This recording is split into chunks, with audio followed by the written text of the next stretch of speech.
João Brito Rosa Filho. É você de qual cidade? Eu sou de Botuporã, Que na estado? Bahia, isso. Ah, na Bahia. Qual Sim. que é a sua igreja? É a Igreja Batista Independente de Filadélfia. Qual o seu cargo na igreja? Pastor. Ah, o senhor é o pastor da igreja? Sim. É verdade, agora estou lembrado, sim, eu apresentei você lá na comunidade. Eu conheci o senhor porque eu estava acompanhando, né, andando ali, passeando ali na internet, eu vi o senhor divulgando o livro Sete Passos. E aí o senhor colocou ele à disposição, né? Aí eu cheguei e baixei o livro. E aí quando eu baixei o livro, eu já entrei em contato com o senhor, e o senhor, aliás, o senhor entrou em contato comigo. E aí eu cheguei e comprei os Sete Passos, né? Porque o senhor me falou das vantagens que era você assistir às aulas junto com o livro, né? Não ficar somente no livro. E aí eu fui e comprei o curso Sete Passos. E aí, né, a partir do curso Sete Passos, aí eu fui conhecendo mais o trabalho do senhor, né? Alguns trabalhos que o senhor tem na internet. Certo. E assim, aquele curso Sete Passos foi uma bênção para mim, foi muito, muito bom, assim, sabe? E aí eu já sabia que o senhor já fazia esse curso avançado também, e eu fiquei aguardando, né, para poder participar desse curso avançado, e quando o senhor né, colocou à disposição esse curso, né, de sermões textuais e expositivos aí, para mim foi uma bênção. Eu ainda fiquei, né, alguns dias, né, pensando e tal. Aí quando eu estava em Cândido Sales, na cidade, né, que a gente foi passear, aí eu tive um contato com o senhor me apresentou o curso, eu falei, não, vou fazer porque é maravilhoso. Analisando o e-book Sete Passos, eu vi que o conteúdo era bom, né? Eu vi Certo. que tinha ali um caminho para poder seguir, para preparar o sermão. Maravilha, que benção, que fico feliz aí. Você nunca me conheceu, viu o anúncio do e-book, você comprou o e-book, né? Sim. E gostou, e depois comprou os 7 passos, né? Sim. Gostou dos 7 passos e comprou o curso avançado, né? Sim, E vai comprar exatamente. o próximo treinamento que eu colocar à disposição, que eu estou preparando um negócio aí muito bom, viu? Quanto tempo que você está pastoreando essa igreja, pastor? Tem 4 anos, e agora em agosto desse ano faz 5 anos. Poxa, parabéns, viu? O pessoal gostou de você, hein? Amém, glória a Deus. Então me diz o seguinte, você é pastor, você fez um curso de teologia, né? Você é bacharel, não é isso? Sim, sim. Mesmo você sendo bacharel, você me procurou, né? Então, me conta um pouquinho da tua experiência, né? Você como tem uma obrigação de pregar, né? O dever de pregar e faz parte do pastorado, né? Uma das partes importantes do pastorado é a pregação, né? Sim. Então, por que você, mesmo sendo bacharel, você procurou comprar um e-book sobre pregação? É assim, pastor, eu tenho muito interesse nessa questão de mensagem, né, de pregação, e desde antes de ser consagrado pastor, que eu sabia que Deus já tinha me chamado para essa área, para de mensagem e tal. Deus até já me falou sobre isso. E então, é como eu já vi o senhor falar em alguns vídeos, né, em alguns vídeos o senhor fala que mesmo a gente fazendo teologia, a gente fazendo muitas vezes bacharel, a gente não se aprofunda tanto nessa questão aí da questão de hermenêutica, de homilética, a gente não se aprofunda muito nisso, porque tem muitas matérias para poder estudar, então a gente geralmente não se aprofunda muito nisso. E como o senhor falou, né, o curso de teologia é só um começo, ali, a partir dali que a gente vai, né, ali a gente vai dar apenas os horizontes para a gente poder, né, se aprofundar. Então foi por isso que eu vi o curso de Sete Passos, né? Sim. E aí me interessei por isso. Eu tive professores, assim, né, professores muito bons de mensagem, de oratória. Então, a maioria dos pastores que passaram na minha vida, eu tenho algumas mensagens deles, né, guardadas, assim, até hoje. Então, né, mas mesmo por isso que eu me interessei mais por estudar, por aprender mais a questão de fazer sermões, de organizar os sermões, né, para que possa o sermão ele consiga alcançar o objetivo dele, que é chegar nas pessoas, que é mudar a vida das pessoas. Muito bom. E assim, você conhecendo o curso Sete Passos, qual foi a tua impressão quando você começou a ter as aulas, né? Qual foi as tuas impressões iniciais? Aliás, no e-book, né? Antes lá no e-book, qual foram as suas impressões iniciais? Assim, foram muito boas as impressões, porque eu percebi que tinha um começo, um meio e um fim, tinha né, como a gente E outra coisa, explica muito bem a questão de como é que a gente começa, por onde a gente começa, por onde a gente passa, né? E até onde a gente tem que chegar. Isso é muito importante no sermão. Eu tenho alguns pastores passaram na minha vida que ele diz o seguinte, que existe algumas pessoas que o sermão dele tem 3 passos. Ele lê o texto, depois sai do texto, depois nunca mais volta para o texto. A gente ri, mas isso é terrível, infelizmente, né? Esses 3 passos eu não conhecia, achei interessante. Ele lê o texto, sai do texto e depois nunca mais volta para o texto. É terrível, terrível, terrível. Infelizmente, e pior que tem muita gente que faz isso e se diz que é pregador expositivo, né? Então não é texto, é pretexto, né? É pretexto. Então, muito bom, interessante a tua perspectiva. Obrigado por você ter gostado, né? Que você ter sentido uma didática, né? Sim. E um direcionamento dentro das aulas, né? E depois você adquiriu o curso, né? Você saiu do e-book e foi para o curso. Quais as tuas impressões dentro do curso Pregar em 7 Passos? Foi muito bom porque ali com as aulas o senhor amplia mais a questão das explicações que já tem nas apostilas, né? Então, no e-book, o senhor amplia cada parte que o senhor passa lá dos 7 passos, o senhor vai ampliando, o senhor vai, né, mostrando como é que se faz, é como se fosse uma aula ao vivo, né? Mas contudo é uma aula gravada, mas é muito, muito bem explicado, muito bem colocada, muito bem feitas as colocações, né? A gente dá para entender de verdade. 2 coisas. Então, em relação ao que você falou a respeito das aulas, né?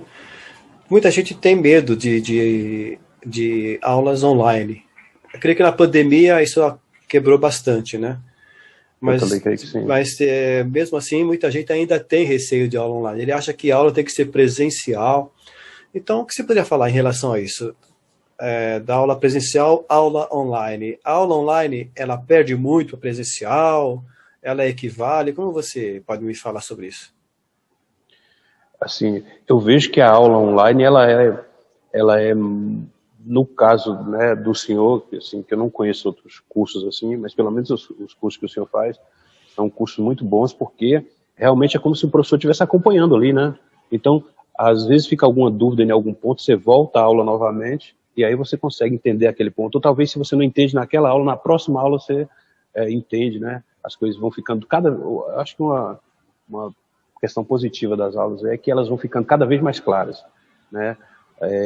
A primeira aula você vai começando a entender, aí a segunda aula vem explicando mais, a terceira e a quarta, e quando termina o curso a gente lembra a gente vê algumas coisas aqui que lembra da aula anterior, e uma coisa junta na outra, né? Então, eu vejo que as aulas, né, online aí são muito boas, pastor. Assim, não tem aquela mesma comodidade da aula presencial, né? Porque você pode tirar dúvida e tal, mas a questão acho que é só essa. Porque na aula online você não consegue tirar dúvida pessoalmente, mas o restante é tudo assim, bem explicado, normal. E, como eu já falei, aquilo que a gente não consegue entender no momento, talvez você volta à aula, quando você volta à aula você entende. Isso aconteceu comigo algumas vezes, né? Você volta à aula, você entende o que você não tinha entendido antes. Uma das vantagens é que o professor só pode ficar pedindo para ele ficar repetindo, né? Sim. E já na aula online você repete quantas vezes você quiser, né? Sim, é verdade. E também a questão, como são aulas gravadas, você assiste no seu tempo, né? A hora que você quiser, sim, exatamente. de dia, de tarde, de noite, de madrugada, né? É uma vantagem. Você falou uma coisa, né, em relação a tirar dúvidas. Mas você ficou com dúvidas? Você está tendo dúvidas durante o curso? Não, assim, porque quando a gente vê a aula a primeira vez, aí a gente tenta ligar uma coisa na outra e às vezes você não encontra a resposta ali naquela aula, mas na segunda aula aí já vem a resposta que você estava procurando, né? E pelo que eu percebi, assim, quando a gente presta bastante atenção, não dá para ficar com dúvida, né? Porque uma aula explica outra e a gente acaba, né, aprendendo bastante. Eu sei que ainda tem muita coisa para eu poder aprender, mas as coisas que eu já aprendi, assim, deram um up assim, maravilhoso na preparação de mensagem, na transmissão das mensagens, né? Muito bom. Tem sido muito bom. E também tem a comunidade de alunos, né? Você não fica sozinho, né? Sim, exatamente, a comunidade de alunos. É muito importante. Porque qualquer dúvida você pode colocar lá, né? Então, seus colegas geralmente ajudam, sempre tem alguém para te dar um alô. E eu também, de vez em quando, eu passo lá, não tenho esse compromisso, a comunidade não foi criada com uma mentoria, né? É mais uma ajuda mútua. Mas, mesmo assim, você sabe que de vez em quando eu chego lá e se Sim, o aluno pega, né, cutuca, né, a minha tendência de ser professor, então ele vai, né, vai abusar de mim, né? Porque quanto mais ele exigir de mim, quanto mais ele perguntar, quanto mais eu vejo interesse dele, mais eu acabo entregando. sim, sim. Essa é uma questão positiva do senhor, viu, pastor? Porque o senhor não fica escondendo o jogo, né? O senhor, quando o senhor percebe que o aluno tem vontade, o senhor vai lá e ajuda mesmo, né? Mostra mesmo o caminho, isso aí é muito importante. Porque, acima de tudo, o principal objetivo do curso não é monetário, né? Porque você sabe que você pode fazer uma ideia que É isso aí não é o verdade. meu sustento, né? O que Sim, entra sim, no curso imagino. lá não é o meu sustento. Cobrir as despesas aí, alguma coisa aí. O principal objetivo mesmo é sentir, né? Esse ver o crescimento dos alunos, né? É participar, porque a gente vê que muita gente, né? Não é o seu caso, mas muita gente tenta pregar, né? Tem a chamada, né, sente o desejo de pregar e não consegue. E assistindo às aulas, aquelas dúvidas que ele tem, que as pessoas não ensinam, ele vai tirar as dúvidas, e daqui a pouco ele está dando depoimento, que está pregando, que as pessoas estão reconhecendo e que ele está tendo oportunidades. Então, isso que é importante, a gente perceber Eu que, vi, né, o desejo da pessoa está sendo cumprido, né, o chamado da pessoa está sendo manifesto, né, está sendo colocado em prática. Sim, você viu muito. eu vi muito no curso Sete Passos o depoimento dos colegas, né, falando sobre isso, de que eles não conseguiam pregar e de repente começaram, né, a ministrar e porque eles tinham um sermão, né, que tem direção, começaram a receber mais oportunidade do pastor, dos líderes. Sim. E inclusive até mulheres. Sim, Até mulheres, porque elas fazem o curso e começam a pregar com desenvolturas e embaraço, né? Com começo, meio e fim, né? Elas dão os 3 passos, né? Elas entram no texto, permanecem no texto e terminam no texto. termina o texto. E o que acontece? Claro que a liderança vê isso, né? E depende do local onde ela esteja, tem carência de obreiros, né? E o que Sim. acontece? Às vezes o pastor tem até que tomar cuidado, poupar a pessoa, porque ele vai trazer ciúmeira, né, nos outros obreiros, né? Mas ele sabe que aquela pessoa tem capacidade e ele começa a utilizar, né? Então, tanto homens quanto mulheres têm essa oportunidade. Então, isso é muito, muito gratificante, graças a Deus. Então, eu falei que ia perguntar 2 coisas, sim, as dúvidas você já falou. E a segunda é o seguinte, qual a mudança que você sentiu nas suas pregações a partir do curso 7 Passos? Assim, eu senti assim que as coisas fluem melhor, a mensagem flui melhor, porque o Senhor vai dando para a gente, né, o passo a passo ali. Então, você sabendo o passo a passo, a mensagem ela flui melhor, né? Até para você transmitir as ideias que você coloca no esboço, fica mais fácil. E assim, o Senhor ensina, principalmente agora no sermão expositivo e textual, o Senhor ensina, né, as frases de ligação até nos subtópicos o Senhor ensina, né? Tem as divisões principais, o Senhor ensina também a transição ali para as subdivisões. Então isso aí ajuda muito, né? E eu tenho feito como o senhor fala lá nas aulas, né? Que deve colocar as sentenças inteiras, né? Para a gente não perder, até se acostumar, você precisa fazer Isso. realmente isso, colocar as sentenças inteiras, né? No esboço. E isso aí ajuda muito, pastor. Na linha de raciocínio ajuda muito, né? Porque você mantém o raciocínio ali lógico, né? Não tem aquelas divagações. Então, bom. Sim, eu ensino que realmente você tem que, no início, escrever tudo, né? As frases inteiras. A transição é chato, mas Sim, é necessário. Aí depois isso se torna automático. Então você olha para um texto e automaticamente já surge o tema, você vê no tema, você já começa a enxergar as divisões, depois as subdivisões você desenvolve cada uma, já vê a ideia para a introdução, então isso se torna um processo automático, mas isso você precisa primeiro treinar, fazer no né? passo a passo que ele está fazendo, e Sim. fazer realmente tudo, né? E você sentiu então que no ato de pregar, e você também no tecido, né, no conteúdo da pregação? O que você tem sentido? Profundidade. Acho que a palavra é essa, profundidade. Porque quando a gente parte aí dos ensinamentos do Senhor, e principalmente a respeito de hermenêutica e tal, então a mensagem adquire profundidade. E você percebe, quando você prega, as pessoas, né, elas são tocadas com a palavra, né? Muitas vezes a gente termina de pregar e aí o irmão procura a gente e fala assim: moça, essa palavra, ela falou comigo, né, Deus, ele ministrou ao meu coração através dessa palavra.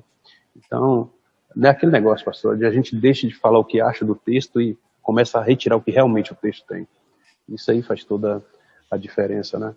E na vida das pessoas isso faz diferença, quando o sermão ele tem profundidade.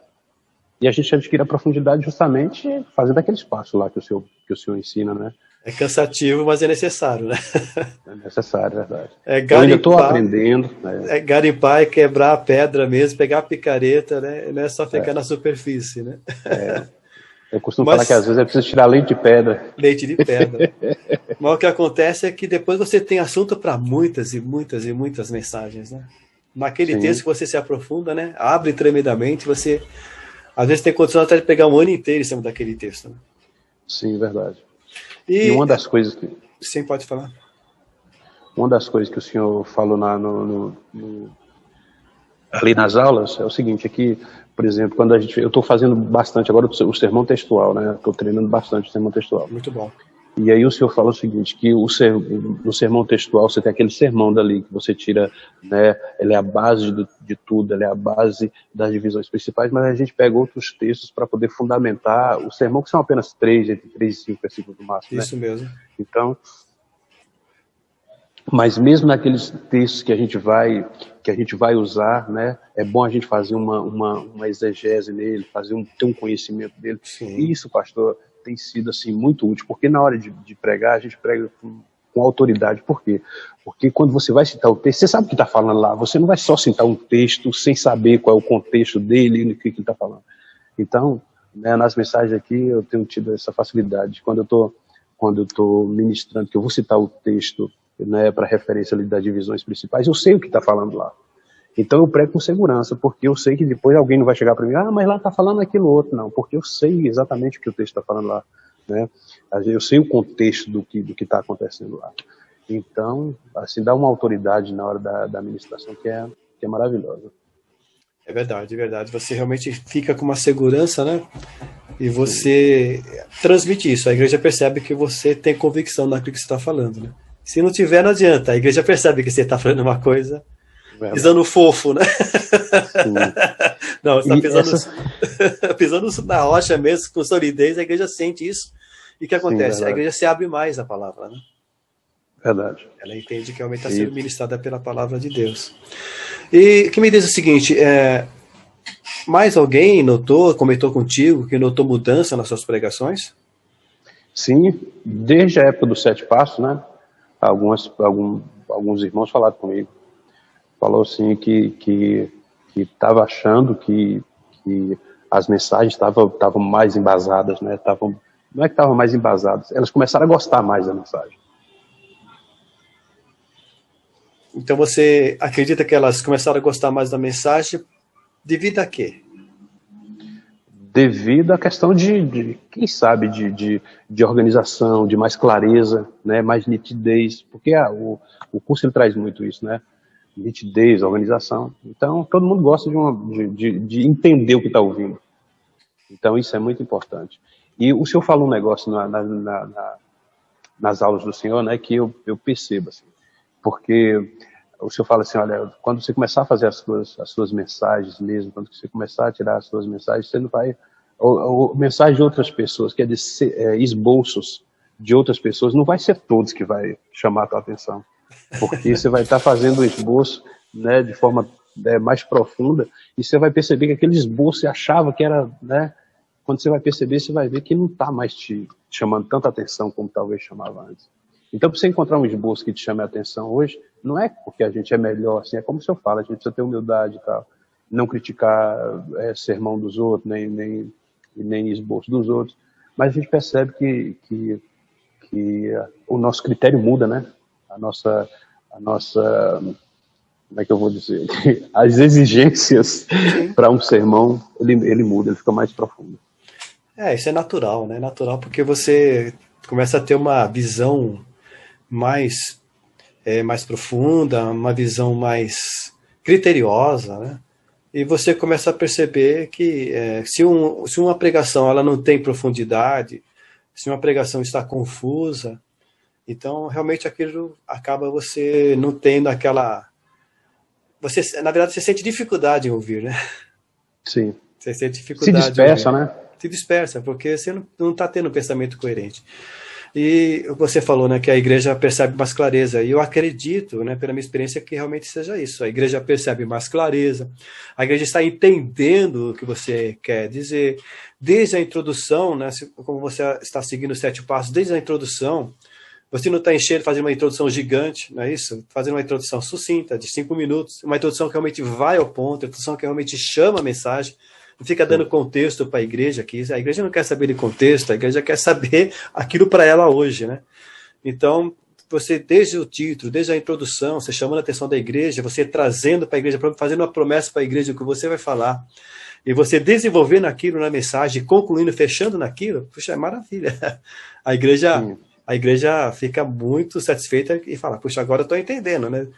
Desde o início até o final, estou entendendo. E você sabe que você está trazendo um problema para a igreja, né? Como assim? Vai ser difícil você convidar a gente para pregar na sua igreja. Sim, verdade. Que a igreja vai chegar, pastor, por favor, não faz isso não. É verdade. Isso eu sei. O pastor da Igreja Batista, que também ele é professor, é mestre, ele é doutor, mas ele também fez o curso, né? Ele gostou. A gente mantém a amizade até hoje. E ele falou que realmente os pregadores que ele traz, se não corresponder, a igreja reclama com ele. Pastor, por favor, pastor, não traz um pregador assim, não. A igreja eleva o nível, ela quer pregação no seu nível, né? Ela não quer pregação abaixo do seu nível. Então você está tendo problema. Agora você vai ter que ser criterioso também nos convites. Nos convites, verdade. Também quem você vai trazer. A pessoa também tem que ter clareza e tem que ter profundidade, tem que ter estrutura para pregar, senão a igreja fala, ixi, pastor, não deu não. Muito bom. Verdade. Então, legal, querido, eu fico feliz, muito obrigado pelo seu depoimento, né? A tua experiência que você teve, né? O antes e o depois. Você já é um bacharel, então eu vou pedir para você fazer uma análise fria, né? Você coloca de lado e examina você. Você antes, as suas pregações antes, né? Já pastor, já bacharel, né? Já um líder de uma igreja. E agora? Qual a diferença que você poderia traçar? Quando eu comecei a fazer o curso com o senhor, os 7 passos, né? Foi logo quando eu vim para o campo. Certo. Né, então, mas você já era bacharel, né? Não, eu era só... Não, ainda não. Mas já tinha estudado teologia? Eu tinha o médio em teologia. Perfeito. E aí, depois que eu vim para cá, para o campo, que eu fiz o avançado, né? Perfeito. O avançado. Cuidado aí com o celular. E aí, assim, foi... Assim, muito bom, porque, como a gente está falando, né? Você faz algo seguro, algo que né, você sabe de onde é que você está tirando, o que você está falando, né, o que você está ministrando para a igreja, que é realmente Bíblia, que eu sempre me preocupei com isso. Sempre me preocupei com isso, de transmitir realmente Bíblia, né, tirar a intenção ali do autor, né, do que ele queria passar. Isso é muito importante. Isso é maravilhoso, assim. E o curso, ele ensina isso pra gente, né? Ele ensina essa questão aí de você não passar a sua ideia, mas passar a ideia de que o texto está falando. E o que você poderia dizer assim, basicamente, a grande diferença, o antes e o depois? O antes e o agora? Eu acho que antes o pessoal entendia, mas tinha aquele negócio, né? Uma mensagem era mais chamar mais atenção, outra menos e tal. E dentro da pregação, você quer dizer, né? Pontos da pregação? Não, porque, por exemplo, às vezes a gente acerta em algum, né? Quando você não sabe exatamente de onde tirar, às vezes você acerta em algum, e outro você não vai tão bem, aí em outro você vai melhor. E quando você faz o curso, a diferença é essa, que sempre que você se dedica, sempre sai bom. Certo. Então, entendi. Então, você quer dizer que as suas mensagens, antigamente, elas, né, tinham uma subida e descida, né, na continuidade, se analisasse durante, digamos, 3 meses, né? As pregações iam ver que, né, algumas ótimas, algumas também não tão boas. E agora você percebe mais uma linha. Sim, porque a gente tem uma base, né, de onde a gente tira, então você sempre vai ter qualquer texto que você ministrar, se você aplica, né, os ensinamentos aí que o senhor passa no curso, então você vai ter como tirar ali, ter como aprofundar aquele texto. Muito bom. Então são sempre mensagens, né, boas, que vai chamar a atenção, que vai realmente falar com o coração das pessoas. Certo. Nós tínhamos falado que você falou que o pessoal notou, e eles comentaram o quê? Nas mudanças que teve? Certa vez alguém chegou para mim e falou assim, que as mensagens estão ficando mais claras agora. A palavra fica em clareza mesmo, né? A palavra-chave é clareza. Sabe? Maravilha. Então tá certo, pastor João Filho. Eu quero agradecer, né, por essa entrevista, o seu tempo que você tem dedicado. Fico muito feliz. Para mim é uma honra ter um pastor, né? Os pastores que estão no curso, eu fico muito honrado. Sempre que chega um pastor, eu me sinto muito honrado. Quem sou eu para estar dando aulas para pastores, né? Então, eu fico muito... É um professor, né, de mão cheia aí, que pode dar aula tranquilamente. Então, humildemente, eu fico muito alegre, satisfeito de ver professores. É um prazer muito grande de ter a sua presença, que está brilhantando o nosso curso, está deixando o nosso curso no nível mais alto. Muito obrigado mesmo, tá? Ô, pastor, muito obrigado. É um presente para mim.